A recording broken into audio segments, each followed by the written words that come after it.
it was New Year's weekend, and Paul was working, and I called him home from work and said, you need to take me into the emergency room. And they found a lump or a cyst. And at that time, they said that it was probably about the size of a softball. Dr. Hopkins, he ended up admitting me from his office to the hospital. And then I had surgery the very next day. Surgery was supposed to take 4 hours. 4 hours went by, 6 hours went by, and then I knew something was bad. The surgeon finally came out and he said, Paul, I'm sorry, but it's cancer. And to have somebody come out and tell you that, it was like a punch in the gut. When I finally woke up here, they did a complete hysterectomy. I had the cyst out the size of a basketball, and I had a colostomy. And the surgeon said that if somebody took a handful of pepper and just tossed it into her abdomen, that's what it looked like. The type that I have, there is no cure right now. So again, you get that punch in the gut feeling, and you just deal with it though. And we've said all along that no matter what it is, we're just going to deal with it. And I truly believe that I got this for a reason. My dad asked God into his life because of my cancer. Just like 6 weeks after I had been diagnosed, he died of a massive heart attack.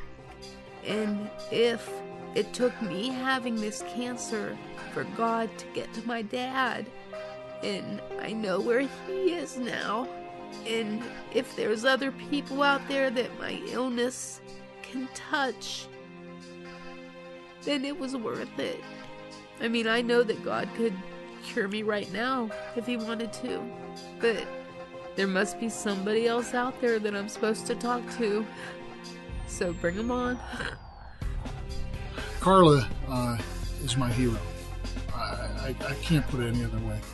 I have never heard her complain once in the 4 years that she's had this. She might say, oh, I hurt, or oh, I'm not feeling good. But I've never heard her say, why did this happen to us? She's always said, hey, God's got a plan. We'd rather have it happen to me than somebody that doesn't know Christ. We don't know why God chose for me to have this cancer, but it's not for us to understand why. And I'm hoping that our boys see how strong our faith is, and that we aren't asking why or blaming or anything, and that helps to keep their faith high and strong. I know if this cancer takes Carla, I know that the instant she's gone, her body is going to be cancer-free. She's not going to have the cancer, she's not going to have the pain, she's not going to have the suffering.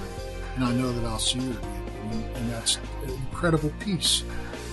There's a reason, that things are the way they are. And I'm just willing to do whatever he wants me to do, have him use me however he wants to use me.